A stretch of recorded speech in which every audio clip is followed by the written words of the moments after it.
Olha, Colossenses 3:1. Vamos lá.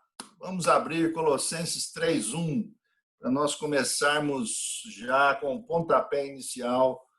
Carta de Paulo aos Colossenses, capítulo 3, versículo 1. O que nos diz lá, Colossenses 3:1, muito desafiador este texto, esta ordem do apóstolo São Paulo. E diz assim, o que diz? A Rosane já achou, Rosane? Já achou, Rosane? Não, porque eu estava escrevendo outra coisa. Então, alguém pode ajudar a gente com Colossenses 3:1? Quem achou, já lê. Portanto, se fores ressuscitado juntamente com Cristo, buscai as coisas lá do alto, onde Cristo vive, assentado à direita de Deus. Aí você vai ler o segundo também, Ludmila. Pensai nas coisas lá do alto, não nas que são aqui da terra. Muito bem. Então, essa é a ordem do apóstolo para nós é justo esta: buscai as coisas do alto, as coisas que são de cima, onde Cristo está sentado à destra de Deus, e pensai nas coisas que são de cima, ou que são do alto, não é? Então, nós estamos aqui para pensar nas coisas de cima, não é? Temos que separar aí um tempo da nossa vida, no dia, para pensarmos nas coisas que são do alto. E porque quanto mais nós pensarmos nas coisas que são de cima, mais fica melhor para a gente viver aqui, não é? Então, pensemos nas coisas de cima. E vamos pensar bem hoje. Hoje nós estamos na quarta pergunta. Damos as boas-vindas ao irmão Edmundo. Temos mais alguém a entrar? Temos mais quem a entrar? Acho que é o Wellington. Muito bem. Então, sejam todos bem-vindos. Nós vamos prosseguir aqui. A nossa quarta pergunta do Breve Catecismo, creio que vocês já têm o Breve Catecismo aí. Quem não tem, pode pedir, e nós mandaremos, enviaremos. A quarta pergunta é justamente esta. Vamos ver aqui a quarta pergunta. Olha aí. Vamos ver aí. Quarta pergunta, na tela de vocês, no ecrã. Quem é Deus? Quem é Deus? Na verdade, essa pergunta ela foi adaptada, foi atualizada, não é? Porque no original do catecismo presbiteriano, a pergunta é: o que é Deus? O que é Deus? O que é Deus? Até porque Deus não é... nós vamos conversar bastante, eu espero que a gente converse bastante sobre esse tema, até porque tudo que nós vamos procurar trazer aqui a respeito de Deus, no caso, é embasado nos escritos bíblicos, né? Então, o que não for, aí nós colocamos como conjectura. Mas a pergunta é essa, certo? Quem é Deus? Quem é Deus? De uma forma muito humana e muito limitada, porque, na verdade, Deus não se, vamos dizer, não se define, não é? Deus não pode ser definido. Até porque nós temos duas formas, e aí que vai o primeiro, vamos dizer assim, o primeiro elemento aí para nós pensarmos nas coisas que são de cima. Há duas formas de pensarmos ou procurarmos definir Deus, não é? A primeira forma é esta que está clara aí, né? Quem é Deus, certo? Porém, nós poderíamos dizer quem não é Deus ou o que não é Deus. Então, existe uma versão positiva e uma versão negativa. É o que nós temos, por exemplo, dentro do estudo da teologia, o que nós chamamos de teologia positiva e teologia negativa. Nós temos a teologia positiva, que vai querer responder quem é Deus, e temos a teologia negativa, que vai querer responder quem não é Deus. Eu acho que por nós sermos racionalistas, né? Nós somos filhotes do iluminismo do século XVII, né? Nós temos uma tendência de ver Deus ou de pensar em Deus sempre com questões positivas. Mas uma coisa é verdade. Eu vou pedir para você inicialmente abrir no Salmo 139. Abra sua Bíblia no Salmo 139. Salmo 139 é mais fácil, né? Está bem no meio da Bíblia. O Salmo 139 diz aí,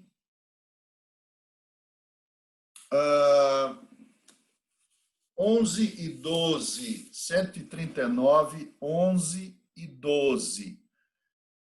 Presta bem atenção aí nesse versículo, que nós estamos a falar sobre teologia positiva e teologia negativa. Teologia positiva,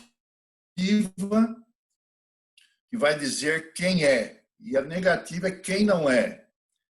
No versículo 11, presta bem atenção aí no texto, na oração do rei Davi. Ele diz assim: se eu disser, de certo que as trevas me encobrirão, então a noite será luz à roda de mim. E aí nós temos o verso 12, olha ali. Nem ainda as trevas me escondem de ti, mas a noite resplandece como o dia. As trevas e a luz são para ti a mesma coisa. Vou ficar com essa última parte desse versículo. As trevas e a luz para ti são a mesma coisa. Quando nós vamos pensar em Deus, nós temos uma tendência de rechear Deus, rechear o ser de Deus, né? Quando você pensa em Deus, você vai dizer assim: Deus é luz, Deus é verdade, Deus é o caminho, Deus é, seja lá quais forem os adjetivos que você perceba a respeito de Deus. Mas Deus, ele não necessita, na sua natureza, de corresponder à nossa ideia. Porque Deus, ele se define como aquele que é. Abra agora a sua Bíblia em Êxodo 3:14. E você vai ali ver uma experiência de Moisés e você vai perceber ali como é que Deus fala com Moisés. Em Êxodo 3:14. Veja lá, versículo 14, quando o Senhor... Pastor, peço desculpa, Êxodo quê? 3. Ok, obrigado. 3:14.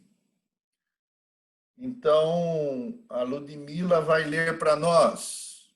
Pode ler, Ludmila? Sim, pastor. Êxodo 3:14. Disse Deus a Moisés: Eu sou o que sou.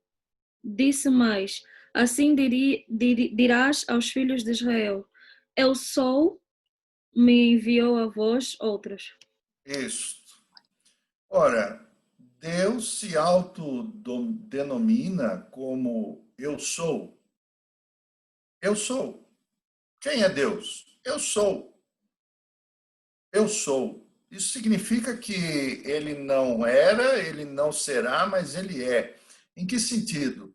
Em que sentido? Sentido de que ele permanece como Deus e ele não tem sombra de variação.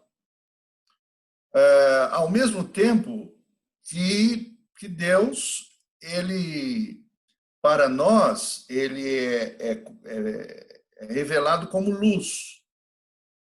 Não é? Deus é luz. Onde é que está isso? Deus é luz e nele não há treva nenhuma. Ao mesmo tempo que 1 João, capítulo 1, versículo 5, você vai ver isso. Deus é luz e nele não há treva nenhuma. Mas, ao mesmo tempo, quando Deus cria todas as coisas, onde está Deus? Gênesis 1:1 e 2. Esse é fácil também. O que nos diz Gênesis 1:1 e 2? Lê para nós, Ludmila. Faz favor. Gênesis 1:1 e 2. No princípio criou Deus os céus e a terra, porém, estava sem forma e vazia. Havia trevas sobre a face do abismo e o Espírito de Deus pairava sobre as águas. Onde estava Deus? Deus estava nas trevas. Então, é bem importante, e quando nós vamos pensar em Deus, nós pensemos de modo que não limitemos pensando que Deus é aquele Deus que nossa mente formou ou foi retratado em nossa mente, né? E Deus está além daquilo que nós pensamos ou daquilo que foi dito para nós a respeito de Deus, né? Então, por isso que nós carecemos de um encontro com Deus, porque ele vai ser respondido aí. Vamos pegar aí o breve catecismo de novo. Vamos ver aí o breve catecismo. Olha o breve catecismo que responde: quem é Deus? Olha lá, estão vendo aí? Conseguem ver? Cadê? Vamos lá, aqui. Quem é Deus? Quem é Deus? Deus. Quem é que pode nos ajudar aí com a leitura? Cláudia. Cláudia está aí? Será que a Cláudia está aí? Eu não estou podendo ver agora se ela está aí. Mas, o que nos diz aí? Ou uma outra pessoa pode ler para nós? Tá a perceber aí a pergunta 4. Johnny, você tá fácil aí? Lê para nós aí o que nos diz. Tá difícil, pastor. Tá pequeno? Oi, tá pastor. Oi. Tá. Quem falou? É a Cláudia? Eu estava aqui, eu só não sabia entrar de novo. Que entrou. Ok. Opa, Você consegue ver aí quem é Deus? Sim, consigo. Consigo ler. Então, consegue ler aí. Então, lê para nós. Deus é espírito infinito, eterno e imutável em seu ser, sabedoria, poder, santidade, justiça, bondade e Verdade. verdade. Está tapada aí a tela. Ai, desculpe. Ok. Então, veja lá. Nós temos aí essa breve definição e extremamente pobre, né, do ponto de vista humano. Do ponto de vista humano, toda a definição a respeito de Deus é extremamente pobre e tristemente miserável, né? Mas nós percebemos alguns adjetivos que a Bíblia nos traz aí sobre o ser de Deus. Mas vamos começar, antes de nós entrarmos na definição de cada adjetivo aí, nós vamos olhar de novo para a tela e nós vamos perceber, vamos pensar agora na palavra Deus. Por que os homens acabaram colocando este nome Deus, né? Quando chega na sua Bíblia, a palavra Deus, por exemplo, vocês estão a ver aí? Estão a ver aí o que eu estou a compartilhar aí? Veja aí. Sim, senhor. Você tem aí, basicamente, 3 palavras que nos mostram a respeito, que falam a respeito de a palavra Deus, né? A palavra Deus. A primeira, as 2 primeiras são palavras hebraicas e a terceira é uma palavra grega. Naturalmente, porque a nossa Bíblia ela foi escrita originalmente em hebraico e depois em grego, né? Então, o hebraico, a palavra Deus, ela vai aparecer com essas 2 letrinhas iniciais. El, certo? El. Quando o hebreu dizia Deus, ele dizia El. É claro que, geralmente, todas as línguas semíticas que são de tronco semítico, como o hebreu, o aramaico, o árabe, todos eles, por exemplo, o árabe é Alá, não é? Mas é El, né? Então, essa palavra primeira que surge. A segunda palavra é Elohim. Elohim é plural de El. Quando você vai estudar hebraico, quem quiser estudar hebraico, não é? Pode ir lá para Jerusalém para estudar hebraico. Né? Você vai ver que El é o singular e Elohim é o plural de deuses, ou melhor, traduzido por deuses, né? Então, quando você encontra a primeira designação dessa palavra em Gênesis 1:1, você vai encontrar a palavra Deus, correto? No princípio, criou Deus os céus e a terra. Note que a palavra que lá está não é El, é Elohim. No princípio criou Deus, ou no princípio criou Elohim os céus e a terra. Ora, vamos melhorar aí esse pensamento sobre Elohim. Elohim, historicamente e gramaticalmente, mesmo sendo plural, mas historicamente, Elohim é uma palavra designada para o Deus criador de todas as coisas. Então, quando o hebreu dizia Elohim, ele estava a dizer a respeito daquele que criou todas as coisas, ou todos os povos, ou todas as famílias da terra. E essa palavra Elohim, mesmo sendo plural, para nós sugere, né, que há deuses, não. O objetivo aí é nos dar uma plenitude de Deus. Quem é Deus? É o Deus pleno, total, integral, não é? É por isso que a palavra ela é usada como Deus Todo-Poderoso, não é? Vamos a outra passagem, não só de Gênesis, mas vamos a uma passagem de Isaías. Essa passagem de Isaías já é muito dita, muito usada por uma série de pessoas quando vão falar sobre Deus, mas vamos abrir aí em Isaías 43. Você abre em Isaías 43. Isaías 43, versículo de número 10.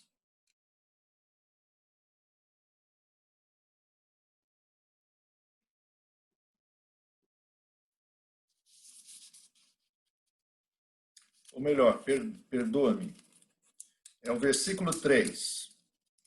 O versículo 3.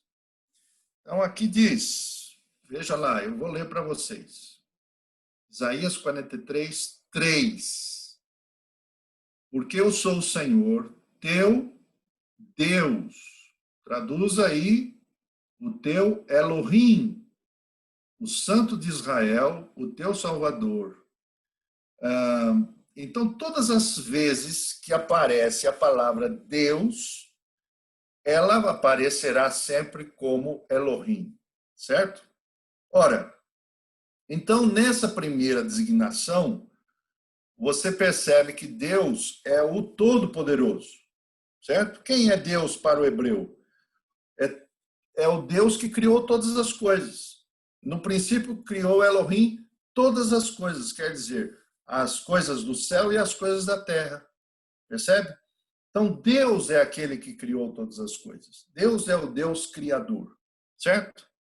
Ele é Elohim. Percebe isso? Depois podemos tirar alguma dúvida que surgir aí da parte de vocês. A segunda palavra é theos. Theos, que é a mesma tradução quando você vai ter, por exemplo, no Novo Testamento, essa palavra vai aparecer muito, a palavra theos, que quer dizer Deus. Mas a palavra theos, ela não dá apenas a conotação de que Deus é todo-poderoso, que ele é o criador de todos os povos, todas as coisas. Mas a palavra theos, ela tem o mesmo radical quando você vai estudar verbo no grego e tudo mais, verbo substantivo, né? Como nós estudamos em português. Você vai encontrar, por exemplo, a raiz desse substantivo, que é um verbo que é thein, theos, thein. Thein, ninguém precisa saber dessas coisas, eu só estou dando esse detalhe para você, talvez ajude você a pensar que thein é saltar. Quando você vai ler o grego, tem o verbo saltar, aparece a palavra thein. Thein é saltar, e theos é aquele que salta. É aquele que salta. Então, quem é Deus? Quem é Deus? É aquele que salta. Ele não é nenhum atleta olímpico, mas ele é aquele que salta. Ora, que noção se tem daquele que salta? Aquele que salta é aquele que vai além, é aquele que está também no além, e é aquele que é o totalmente outro. Agora, essa palavra é importante. Totalmente outro, que a filosofia também acabou por cunhar, né? essa distinção aí. Então, quem é Deus? É aquele que está além, aquele que está muito além, é aquele que está no além, mas está além, quer dizer, ele não pode ser delimitado por a nossa mente humana. Vamos ver uma palavra, por exemplo, que Paulo, o apóstolo, ele falou a respeito de Deus, certo? Que vai nos ajudar aí com esse ponto de vista.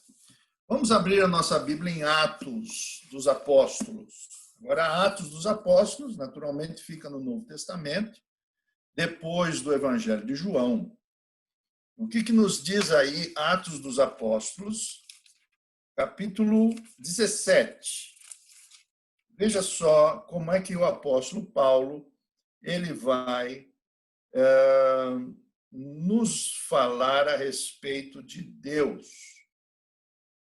Ou vai falar aos gregos, né? Paulo está na Grécia agora, nesse momento, em Atos capítulo 17, ele está em Atenas, falando aos filósofos. E veja só, por exemplo, a partir do versículo 24, até o versículo 28.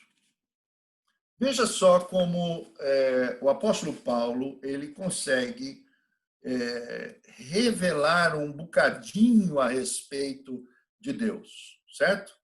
Então, você pegou aí Atos, capítulo 17, versículo 24. Eu vou pedir a Ludmila, tá fácil aí, Ludmila? Para ler para nós Atos 17, 24 ao versículo 28. O Deus que fez o mundo e tudo o que nele existe, sendo ele Senhor do céu e da terra, não habita em santuários feitos por mãos humanas, nem é servido por mãos humanas, como se de alguma coisa precisasse, pois ele mesmo é quem a todos dá vida, respiração e tudo mais.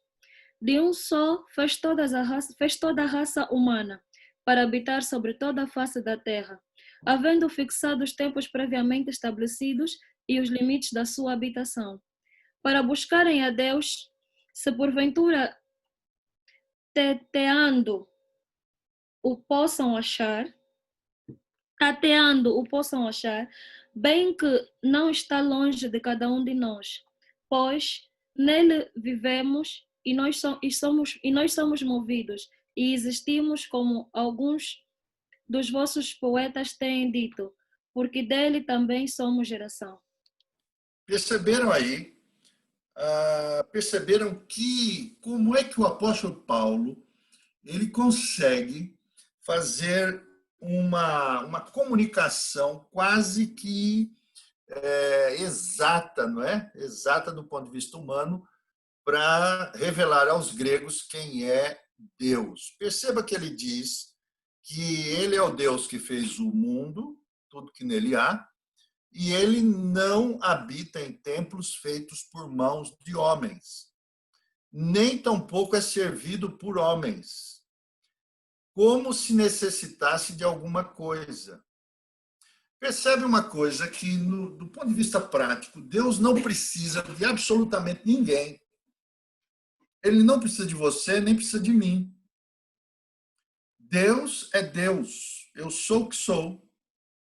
Percebe que quando nós estamos a falar de Deus, estamos a falar daquele que é totalmente outro. Ele é totalmente outro em que sentido? Ele não é igual a você, não é igual a mim, não é igual a ninguém, absolutamente. Ele não precisa nem de mim, nem de você, nem de ninguém. Ele não precisa desse universo para existir. Por isso que o que nós vamos chegar à conclusão, e essa palavra é muito, muito importante que eu vou dizer.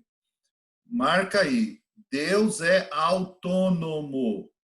Deus é autônomo. O que é autônomo? Será que alguém pode ajudar respondendo essa pergunta? Autônomo é uma pessoa que faz tudo sozinho, que não precisa de ajuda de ninguém. É dizer, pronto, a gente vai, no critério humano, é uma pessoa extremamente desenrascada, que faz tudo sozinho, não precisa de ajuda de ninguém, que é desenrascado, vai para todo o lado e simplesmente nem é autônomo. É isso. Deus é desenrascado. Gostei dessa. Desenrascado. Essa foi muito boa. Mas é mesmo. Olha, autônomo vem de duas palavras, né?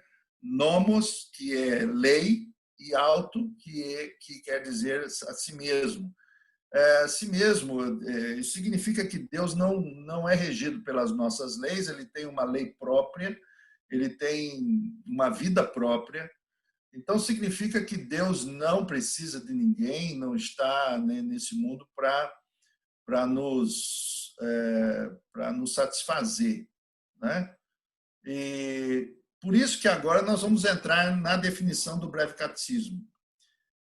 Faço aqui uma paradinha para perguntar a vocês se estamos aí caminhando. Alguém tem alguma pergunta para fazer sobre o ser de Deus? O pastor acabou de falar a definição de autônomo, auto e nomo. Pode repetir mais uma vez, por favor? Então, nomos, nomo vem do grego, quer dizer lei, né? Nomos, e a palavra auto significa a si mesmo. Então, quando nós falamos alguém autônomo, é justamente uma pessoa livre, é uma pessoa desenrascada, é uma pessoa que está, ele não se submete à nossa natureza. Deus, na sua natureza, é o totalmente outro. Ele é autônomo, ele está além. Perceberam o que nós definimos?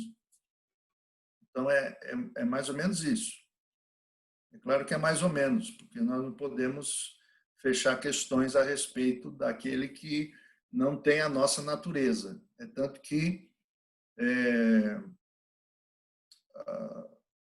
melhor a gente entrar agora no texto do breve catecismo, na resposta, no primeiro adjetivo que está aí. Vocês pegaram o primeiro adjetivo? Quem é Deus? Quem é Deus? Quem Espírito. responde? Ele é Espírito. Espírito. Muito bem. Muito bem. Vamos começar aí por Deus é Espírito. Significa que Deus não tem corpo. Ele é imaterial. Não é? Por exemplo, a pessoa diz assim, eu vi Deus. Pode ver que é um charlatão. Não viu nada. Se alguém chegar para você e dizer, eu vi Deus, falei com Deus, pode ficar certo que isso é bobagem. Deus é espírito. Ora, o que é um espírito? Espírito é um ser para os espíritos, para os espíritas, né? Eles dizem desencarnou, né? Mas a palavra é justamente essa, que ele não está ligado a limites. Se ele é espírito, ele não tem limites. Ele é imaterial, ele é, na visão filosófica, ele é um ser metafísico, quer dizer, ele está acima do plano físico, material, não é? Ele é invisível, então é impossível ver a Deus porque ele é invisível, ele é espírito. Vamos para um texto muito conhecido, que está em João, no Evangelho de João, no capítulo 4, versículo 23. Vamos perceber aí o que está escrito em João 4, 23. Podemos ler o 24?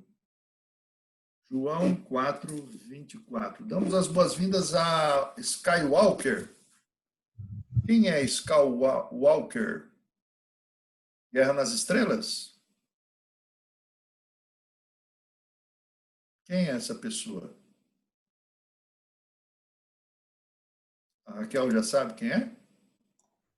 Não, pastor, não sei. Depois, acho que no final pode se identificar ou tirar a câmera, se possível. Skywalker. Eu não sei, porque às vezes pode entrar alguma pessoa que nós não conhecemos, né?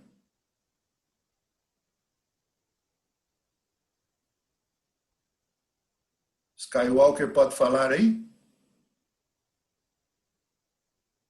Guerra das Estrelas? Quem será? Senão a gente vai ter que... Ah, é o Wellington Júnior. É isso? É o Wellington Júnior que está aí conosco? Acho que sim, mudou eu acho que ele Ah, não conseguiu ativar, mas eu acho que é o Wellington, porque não tem mais outro nome. então ótimo. Só fiquei preocupado, porque às vezes tem pessoas que entram, podem entrar, já que tem a senha, né? Está à disposição na internet. Sim. Mas vamos lá. Alguma dúvida a mais quanto a esse assunto já exposto? Não continuamos. Está tudo bem aí com vocês? Tudo bem. Eu não sei se caberia aqui, pastor, mas, por exemplo, a gente vê muito no Antigo Testamento vários nomes designando Deus, como Elohim, Adonai, como El Shalom e outros nomes. Os judeus têm alguma relação? Eles realmente precisavam fazer essa categoria de Deus para identificá-lo? Sim, sim. Mas eu espero falar um bocadinho além, daqui a pouco, sobre isso. Marca aí para a gente falar sobre isso. Porque, na verdade, agora o que a gente está querendo é pensar nessa definição. Porque o que você perguntou tem a ver mais com o Deus do pacto, Ah, ok. com o Deus da aliança. Mas vamos lá, então. Me desculpe, segura um pouquinho aí essa pergunta. Alguém achou João 4, 23, 24? 23, 24, pastor. Pode ler para nós, Vânia? Vocês estão me ouvindo agora? Sim, Wellington Júnior. Seja bem-vindo. Obrigado, pastor. Boa. João 4, 24. 4, 23, 24. Isso mesmo. Porém está a chegar a hora, e é agora mesmo, em que aquele que adora o Pai o há de adorar no Espírito e em verdade. São estes os adoradores que o Pai procura. Deus é Espírito, e os que o adoram devem fazê-lo no Espírito e em verdade. Muito bem. O nosso Senhor Jesus Cristo mostrou para nós aí que Deus é Espírito. Então, Deus é Espírito. Percebem que Espírito é justamente todos esses adjetivos sinônimos que nós colocamos aí. Quer dizer, ele é imaterial, né? Ele não tem a nossa natureza. Então, quando você pensar em Deus, você vai pensar em Espírito. Deus é Espírito. Ora, a palavra Espírito, ela tem uma série de consequências aí. O primeiro é que a palavra Espírito, ela pode ser traduzida como foi traduzida em Gênesis. Vamos a Gênesis agora. Em Gênesis capítulo 1 e 2. Voltando lá para a criação, nós percebemos uma coisa. Gênesis capítulo 2, e nós vamos ler o versículo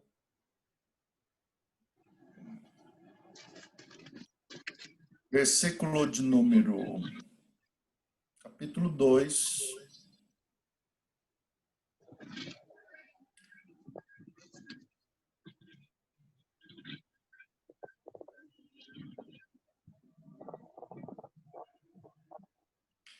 versículo 7.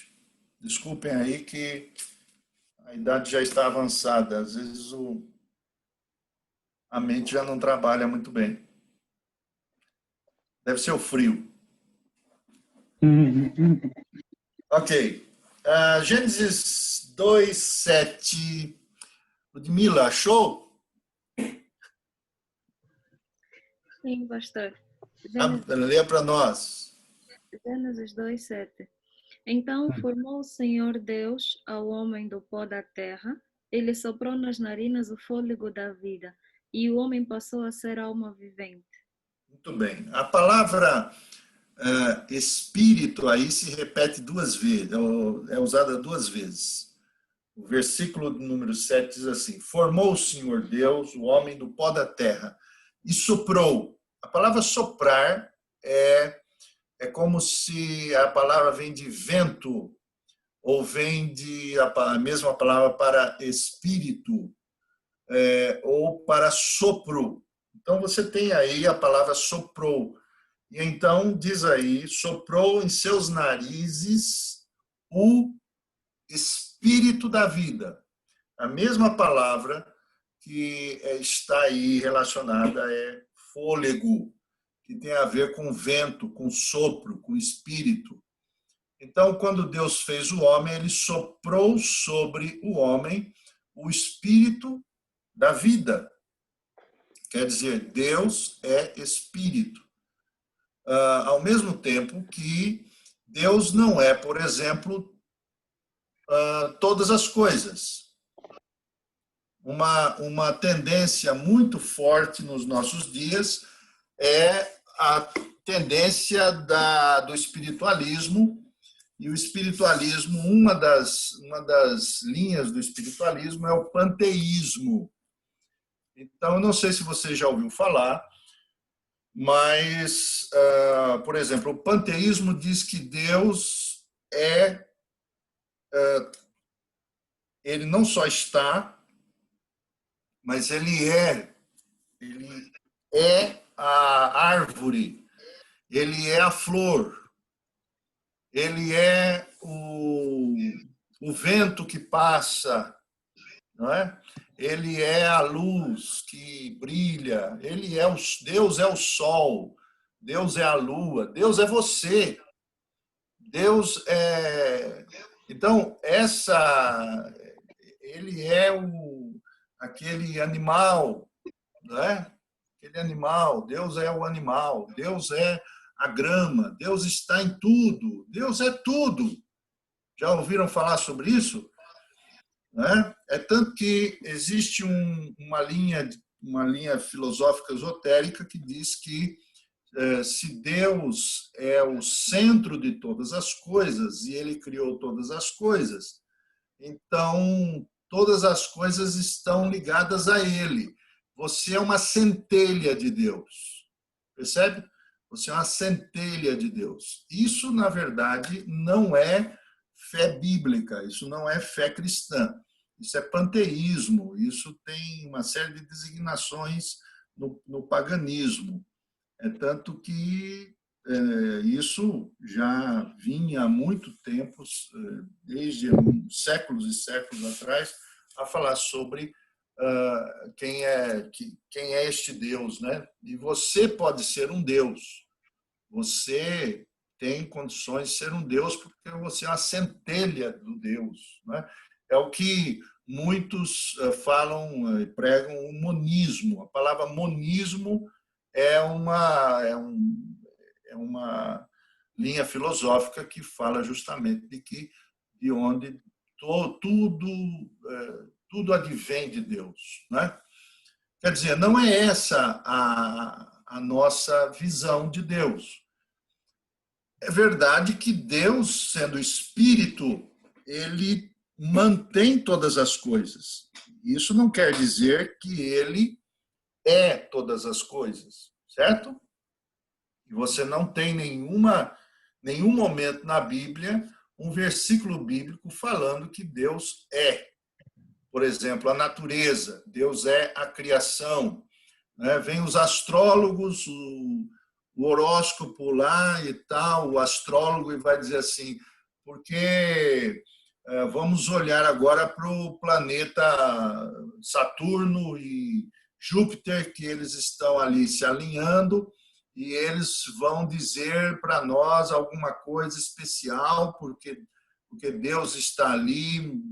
É claro que só pode ser Deus que está ali alinhando, mas não significa que aqueles planetas têm influência sobre nós, como se Deus tivesse maior ou menor influência. Então, vamos ver lá. Além de espírito, Deus é espírito, e nós já vimos isso aí. Ele é o que mais? Quem ajuda? Pode falar, Cláudia. Imutável. Ele já está imutável? Eu pulei, eu não lembro. Como é que é? Deus é espírito. Vai lá, pastor. Quem ajuda? Infinito. Infinito. Infinito. Infinito. Deus é espírito infinito. Ora, uma outra realidade também totalmente diferente. Por isso ele é totalmente outro. Ele é infinito, muito diferente da nossa capacidade, da nossa vida. E nós somos seres extremamente finitos. Finitos em tudo que somos, né? Em tudo que pensamos, e nós somos finitos. Deus é um ser, espírito, infinito. Ora, o que é infinito? Algo que nunca possui limites. Ele não só é espírito, mas ele é infinito. Olha, então vamos pensar um pouco. Vamos pensar na santidade de Deus. Deus é santo, infinitamente santo. Vocês perceberam? Vamos ver um trecho em Isaías, capítulo 6. Isaías 6, agora. Mais no meio da Bíblia. Você vai passar Provérbios, Eclesiastes, Cantares. E depois, então, você vai chegar em Isaías, capítulo 6. E o texto do capítulo 6, o episódio aqui é de Isaías vendo Deus assentado num alto e sublime trono. Acharam? Isaías 6. Então, o versículo 1 diz que o Senhor estava assentado. O versículo 2 diz que havia serafins. Depois nós vamos definir aí o que são os serafins, em outro momento. Estavam acima dele, cada um tinha 6 asas, com 2 cobriam seus rostos, com 2 cobriam seus pés, com 2 voavam. Terceiro, versículo 3. E clamavam uns para os outros, dizendo, quer dizer, os serafins clamavam: Santo, Santo, Santo é o Senhor dos exércitos, toda a terra está cheia da sua glória. Ora, alguém já disse que esse Santo, Santo, Santo tem a ver com a Trindade. Não tem nada a ver com Trindade aí. Esse Santo, Santo, Santo é uma designação da sua infinita santidade. Então, o que nós pensamos? Infinito é alguma coisa que se prolonga, infinitamente, não tem nenhuma perspectiva como é que eu diria? Nenhuma ação cinética, ou melhor, nenhuma ação estática. O que eu quero dizer é que quando nós pensamos na santidade de Deus, Deus ele é santo e se santifica infinitamente. Significa que quanto nesse momento Deus é santo e ele é infinitamente santo. Ele não tem como dar como é que eu digo? Dar um break, dar uma pausa na sua santidade. Ele é infinito. Então, por exemplo, quando nós estivermos na glória, como as pessoas estão na glória hoje, morrem e vão para a glória de Deus, eles vão perceber que Deus, a própria santidade divina, ela é infinita. Como você vai pensar, por exemplo, em todas as outras características? Por exemplo, a verdade de Deus. Oi. Podemos definir também, não sei, tipo, é infinito, não tem fim. Sim, não tem fim. Isso mesmo, não tem fim. Ele é infinito para sempre. Quer dizer, ele é o que é para sempre. E então, quando nós dizemos Deus é espírito, é infinito, o que mais que nós achamos aí? Deus é espírito, infinito, eterno. Vamos ver aí o Salmo 145 agora. Salmo 145, versículo 3. Vamos ver aí em algumas versões. A minha versão diz assim: grande é o Senhor e muito digno de louvor, e a sua grandeza inescrutável. Vamos ver aí outra versão? Alguém tem outra versão para ajudar? Grande Quem é o tem Pastor, é 145 que peço desculpa. 3? Obrigada. Quem começou a ler? Grande é o Senhor e muito digno de ser louvado, a sua grandeza é insondável. Insondável, inescrutável. Quem mais tem outra versão? Eu também tenho outra versão, pastor. Então, O Senhor leia. é grande e digno de muito louvor. A sua grandeza excede o nosso entendimento.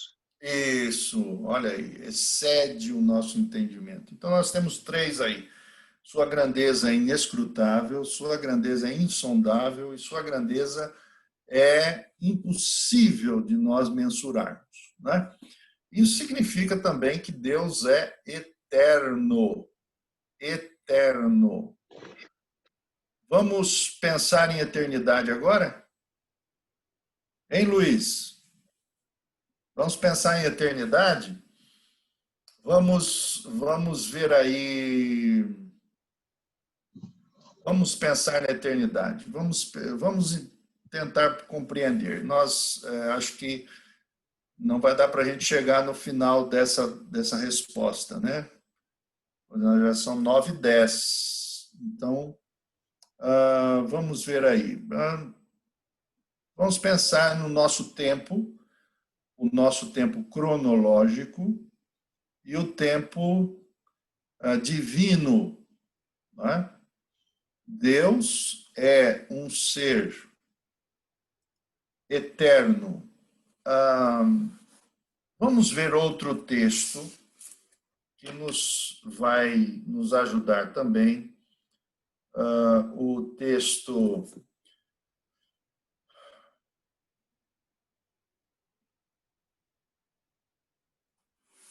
fugiu, foi embora. Sim. Nós vamos nos lembrar daqui a pouco. Peraí. Mas, então, vamos pensar. Sim, vamos ver. Capítulo 1 de Atos. Atos, capítulo 1. Vamos para Atos 1. E Atos, capítulo 1, nós vamos ler o versículo 7. Então, eu vou pedir ao Luiz. Luiz, está tudo bem aí? Você pode ler para nós? Atos 1, versículo 7, por favor. Respondeu-lhe: não vos compete conhecer tempos ou épocas que o Pai reservou pela sua exclusiva autoridade. Muito bem.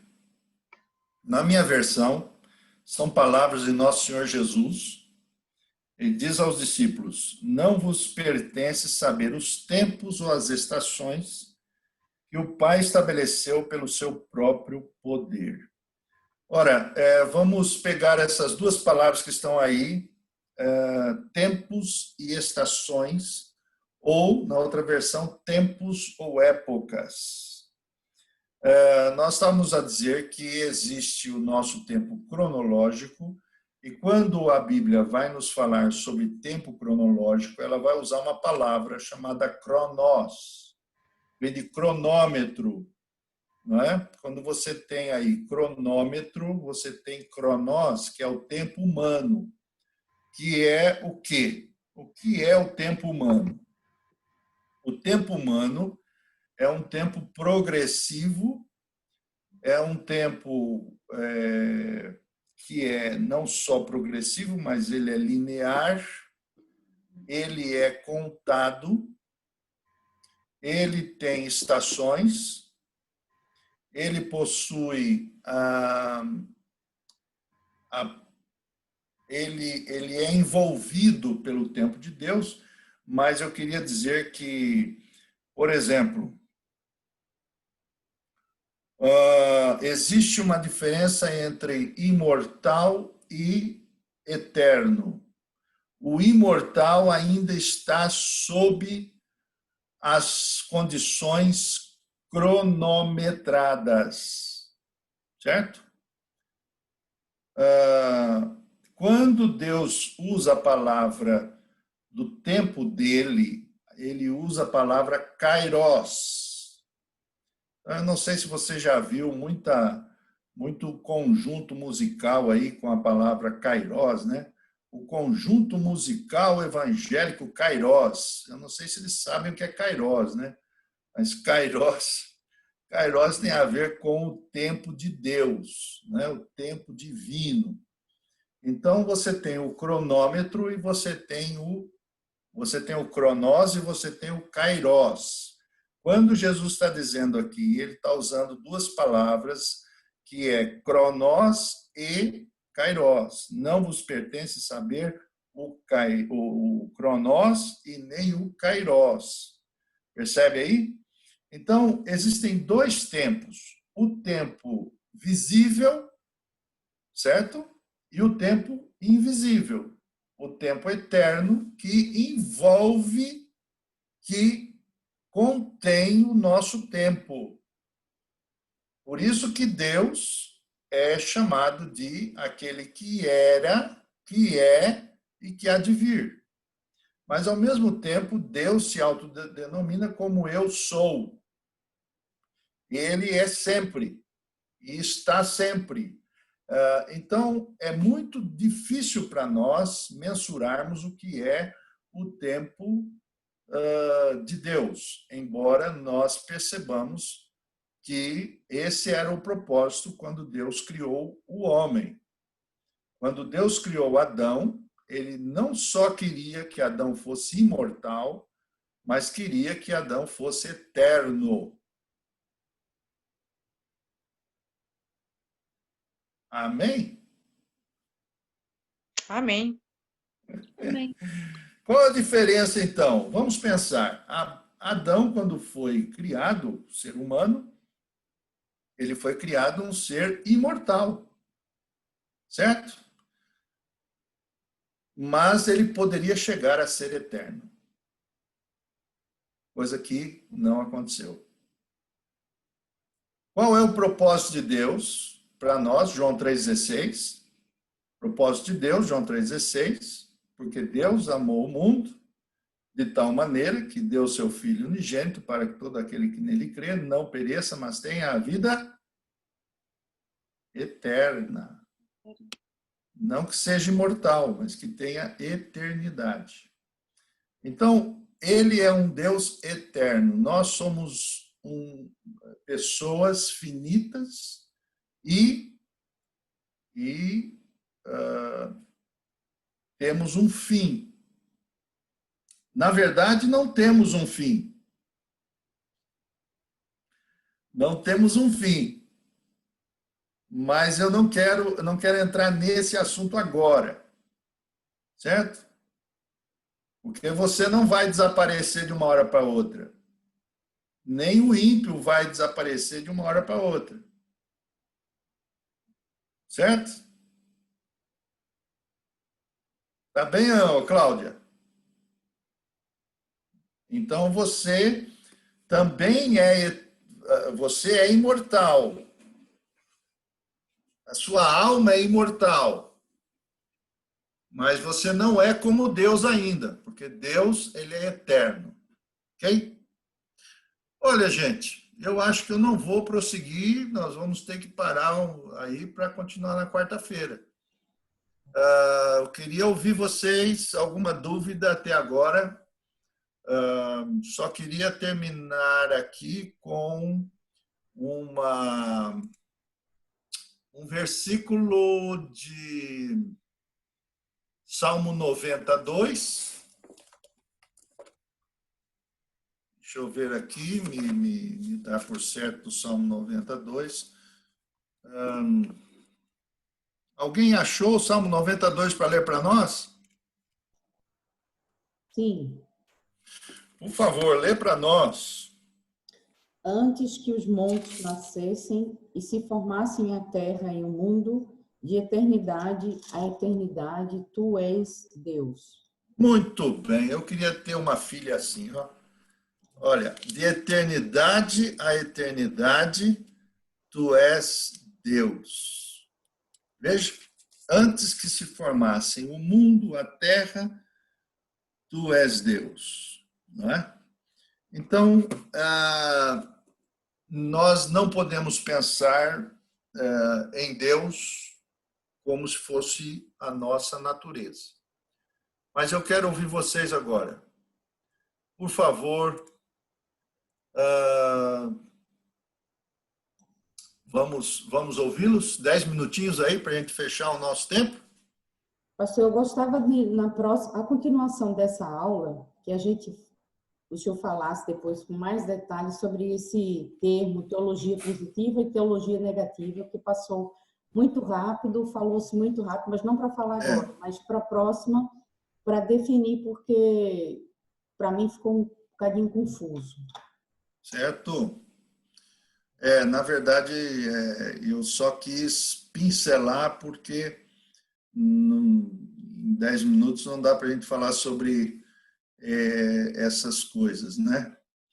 Mas, tá bem, vamos segurar aí para responder.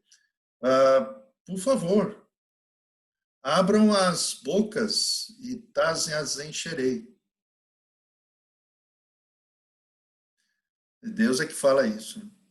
Não sou eu, não. Não, eu por acaso, pastor, também ia perguntar exatamente, pronto, ia dizer exatamente o mesmo que a Raquel, também estava a pensar nisso, que é porque fiquei com isso também na cabeça, mas pronto, na próxima aula... Não, mas eu posso dar mais uma pincelada agora aí. Tudo bem, pastor, a gente também fica lá com a curiosidade e podemos ir pesquisar, não é? Podemos fazer Olha, uma pesquisa. o que nós precisamos é ter a noção, pelo menos básica, de que Deus não está disponível a nós, ele não é disponível a nós, a não ser que ele se revele. E graças a Deus que ele se dispôs a isso. Não é? Se ele não quisesse, não ia fazer de jeito nenhum. A verdade é que Deus, ele tem adjetivos positivos e Deus também tem adjetivos negativos. Em que sentido? Ele não precisa ser adjetivado por nós. Ele se deixa ser adjetivado por nós, quer dizer, qualificado por nós, por misericórdia e graça dele. Então, quando nós dizemos que Deus Deus é amor, por exemplo. Deus é amor, é uma maneira de nós compreendermos uma ação positiva. Mas Deus também é justiça e ele se ira. Então, essa é uma ação negativa nesse sentido. Embora que a ira de Deus não é mal, não é maligna. A nossa ira é, mas a de Deus não, porque Deus é justo. e justíssimo, santo, infinitamente santo. Mas onde Deus habita? Deus habita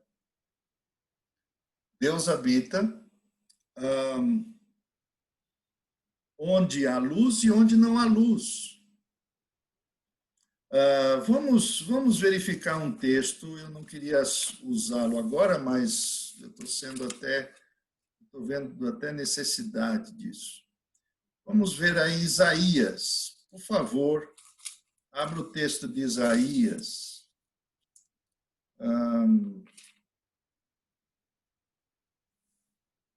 O texto de Isaías.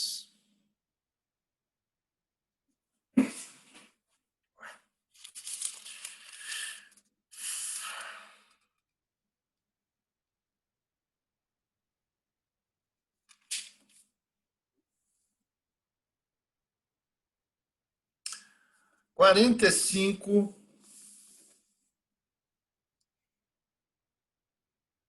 versículo 5 ao versículo 7. Veja aí. Eu vou pedir a Ludmila para ler esses versículos. Isaías 45, 5 a 7. Eu sou o Senhor e não há outro além de mim, não há Deus. Eu te cingirei, ainda que não me conheças, para que se saiba até o nascente do sol e até o poente, que além de mim não há outro, e eu sou o Senhor e não há outro. Leu 7. Força. 7, desculpa. Eu formo a luz e crio as trevas, faço a paz e crio o mal. Eu, Senhor, faço todas estas coisas. Muito bem. Olha aí. Querem conhecer a Deus? Aí. Ele é Deus, Elohim, né? Não há outro. Ainda que tu não me conheças. Versículo 7. Eu formo a luz e crio as trevas. Eu faço a paz e crio o mal. Isso é um paralelismo, né? Na linguagem, na estrutura da linguagem hebraica, eu não sou hebraísta, não estudo hebraico, já estudei, mas aqui você vê aí que é uma antítese, né? Luz e trevas, paz e mal. Eu, Senhor, faço todas estas coisas. Olha, o que também fica claro que Deus é o criador de tudo, absolutamente tudo que existe. Você pergunta para mim alguma coisa a respeito desse texto? Mas quando fala aqui pronto, por exemplo, o meu diz, sou o autor do bem-estar e o criador da desgraça. Pronto, é tudo no contexto de não ser maligno. É isso, não é, pastor? Sim, não. Mas perceba aí. Perceba que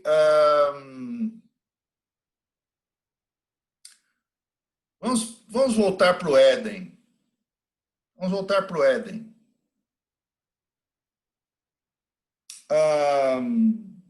Quem estava no Éden? Adão e Eva. Adão e Eva. Quem mais? E o diabo, que era a cobra. O diabo estava lá. Olha que coisa interessante, o diabo também estava no Éden. Mas não era um ambiente perfeito? A serpente.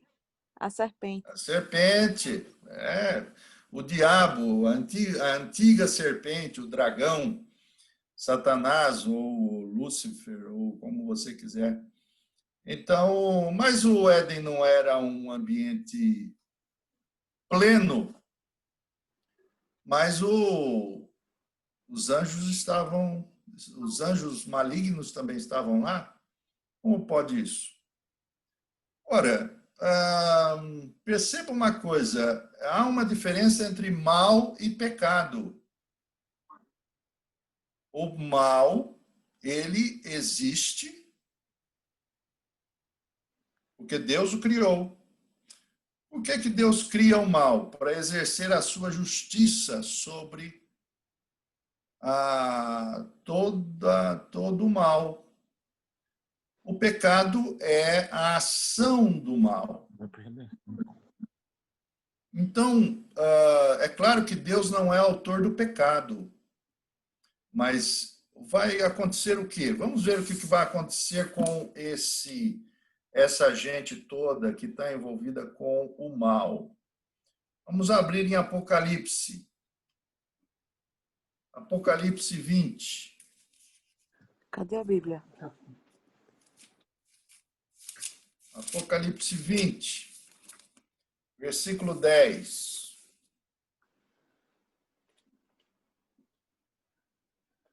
Está faltando. Versículo 10. Ludmila, achou? Lê para nós. O diabo, o sedutor deles, foi lançado para dentro do lago de fogo e enxofre, onde já se encontram não só a besta, como também o falso profeta, e serão atormentados de dia e de noite pelos séculos dos séculos. Muito bem. A pergunta que eu faço para você é quem vai atormentar essa turma aqui? Essa equipa. Olha aqui, tem uma equipa grande aqui, ó. Tem aqui a besta, o falso profeta, o diabo, a turma é grande. Quem é que vai atormentar essa gente? Deus? Um bombom virtual para a Vânia, hein? Deus, é claro que é Deus. Ora, mas Deus vai atormentar? É claro que vai. Ele atormenta o mal, ele atormenta o pecado. Ele vai derramar toda a sua ira eternamente sobre a impiedade. Por isso que o ímpio não vai ser exterminado. Não fique pensando que o ímpio que não vai receber, que não vai amar a Deus, ele vai ser extinguido. Não, ele vai viver, né, junto com essa equipa grande aqui, ó. Vai ser o Inferninho Futebol Clube, não é? Vai ser muita gente. E a ação de Deus, veja só, a justiça de Deus, ela vai atormentar de dia e de noite, quer dizer, incessantemente. É isso que quer dizer. Incessantemente haverá o derramamento da sua ira para todo sempre. Veja que Deus não vai deixar de ser Deus. Se ele deixar de ser Deus, se ele deixar de se irar justamente, ele deixa a sua natureza divina. Então, mais ou menos o que eu quero dizer aí para nós é que nós precisamos, pelo menos, ter uma noção coerente, bíblica, a respeito de quem é Deus. Vai faltar aqui alguns adjetivos para a gente denominar, né? Nós vamos ter que jogar para a semana que vem. Mas, se você tem alguma pergunta para fazer, o Johnny está coçando a cabeça assim, não é? Eu não sei, eu acho que é o gorro, né, que está dando essa coceira. É a mulher que Deus me deu, pastor. Como é? Botamos a Gwen, se vê a mulher que Deus me deu. Nossa. Uma pergunta aqui, pastor, mas se essa pergunta rolar aqui, a gente fica até meia-noite. Mas é bom fazer a pergunta. Faça a pergunta que a gente tenta responder na semana que vem. Eu estava a perguntar que Deus é amor, é justiça, é misericórdia. misericórdia, graça, Assiduidade. todos os atributos dele. Então aí no inferno está a justiça de Deus, por amor, ele é justo, né?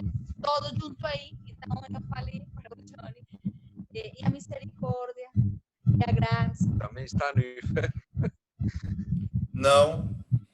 Aí isso aí é tranquilo ajudar a responder. De forma nenhuma. O inferno é o foco da ausência da graça. O que é o inferno? Vamos pensar em inferno. Só um bocadinho, não precisa pensar demais, né? O inferno é a ausência da misericórdia, é a ausência da graça. Então, vamos pensar, é claro que, humanamente falando, Deus derrama sobre o inferno e toda a obra do mal, toda a sua justiça. Mas ele derrama sobre os salvos, sobre os que o amam, toda a sua misericórdia, toda a sua graça, e é justo ali. Então, nós não podemos pensar que um dia Deus vai chegar e dizer assim, estou com pena do pessoal lá que está no inferno, vou trazê-los para o céu. Não é? Isso aí é o que nós chamamos de universalismo, né? A gente diz assim, não, Deus ama todos, Deus quer todo mundo. Não, não é assim. E não vai ser assim, porque Deus tem a maneira dele de realizar o seu juízo. Veja que a palavra juízo não deve ser esquecida nessa questão. E é claro que nós vamos ter que usar um bom tempo para falar sobre juízo, né? Mas é mais ou menos isso. Onde é que está, onde é o céu? Onde existe misericórdia, onde existe graça. No céu estarão todos aqueles que foram representados por Cristo. Por quê? Porque Deus, em Cristo, nos amou. Mas no inferno não haverá nenhuma perspectiva de misericórdia. Aí o pessoal diz assim, o inferno é aqui na terra. Esqueça disso, isso aí é uma grande mentira. Porque aqui existe misericórdia. Aqui ainda existe graça. O problema é quando chegar lá. O problema é quando chegar lá. E quando chegar lá, bateu o martelo, tocou a trombeta, o Senhor tenha misericórdia mesmo de nós. Não é? Em Cristo. Graças a Deus que nós precisamos estar em Cristo. É claro que é um outro assunto que vai longe. Mas, mais uma coisinha? Deixa eu ver. Tá tudo bem? Pastor. É o Wellington. É isso? Pastor. Sou eu. Pode falar. A palavra lá em Gênesis que está dizendo que façamos-nos o homem, que o Senhor também falou aí de Elohim, que seria o deuses. Isso. Estaria se referindo à Trindade? Sim, nesse sentido, nós já entendemos que é a Trindade. Mas quando esse texto foi escrito, ninguém pensava em Trindade, porque nem o próprio Moisés entendia plenamente Deus, a Santíssima Trindade, né? O que existe é a visão de um Deus pleno. Quando se fala façamos o homem, é o Deus pleno, é o Deus todo-poderoso, é o Deus todo-criador. Por isso que muitas vezes é usado palavras que envolvam pluralidade. Não que havia vários deuses, mas que Deus, na sua plenitude, né? O conjunto de Deus, a ação de Deus, o ser de Deus. Então, é claro que hoje a igreja olha para trás, a igreja vai lá para Gênesis e vai dizer assim, não, realmente, a Trindade estava aqui, não é? Mas, basicamente, é isso mesmo que você respondeu. É a Trindade, sim, a Trindade estava lá, o Pai, o Filho e o Espírito Santo estavam lá. E o versículo aí, no plural, o verbo no plural já ajuda também. É isso. Muito bem. Meus irmãos, Então, nós ficamos por aqui. São 9h35, é isso? 37? É, 9h37. Muito bem. Então, nós vamos ficar por aqui, não é? Espero que temos alguma tarefinha para a semana que vem. Quem vai querer ganhar o bombom virtual? Já continuo com a leitura de Romanos, não é?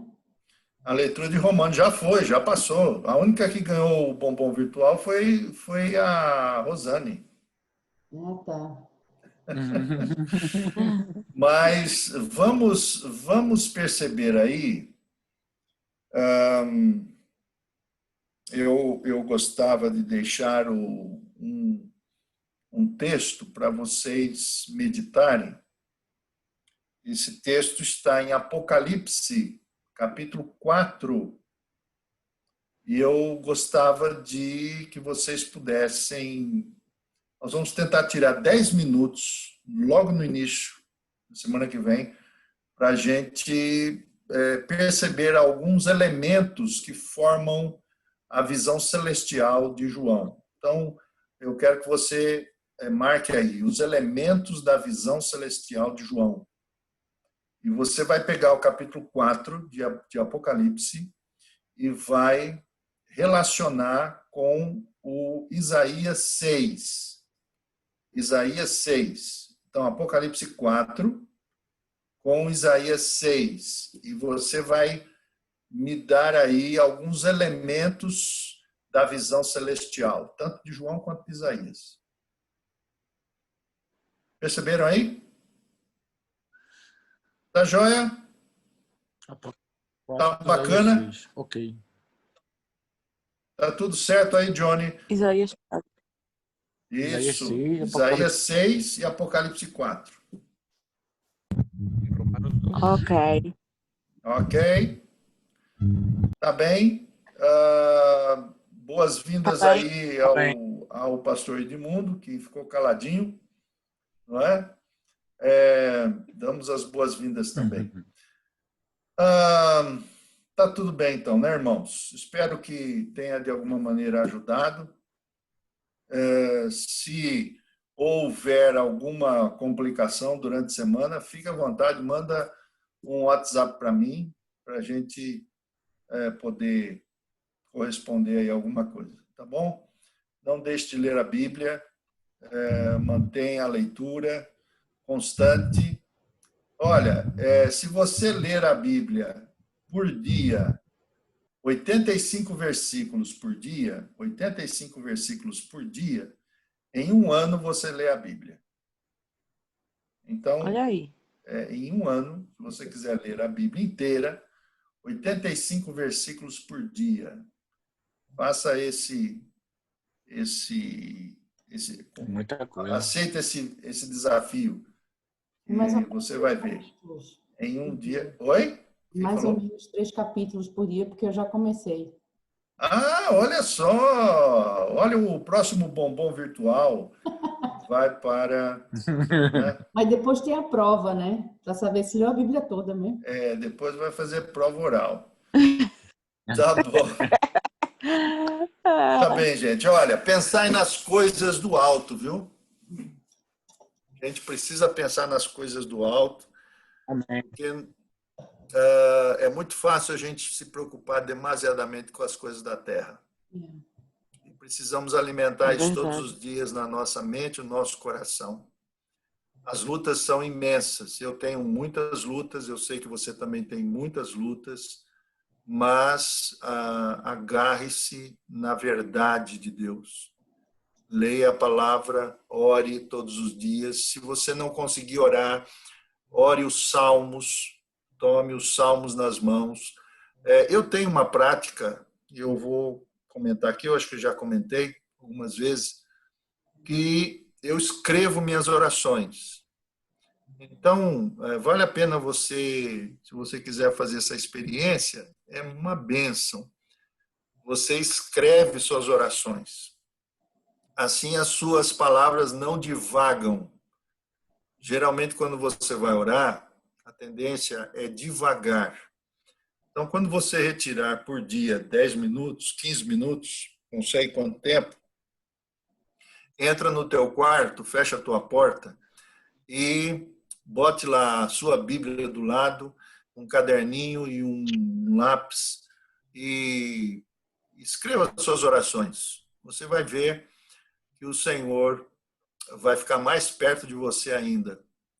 Ele está sempre perto, não é? Perto está o Senhor de todos aqueles que o invocam, daqueles que o invocam em verdade. Tá bom? Vamos orar? Amém. Senhor, nós te agradecemos pelo dia que o Senhor nos deu, por essa semana. Agradecemos, Senhor, também este momento tão singular e tão bom de podermos estudar a tua palavra.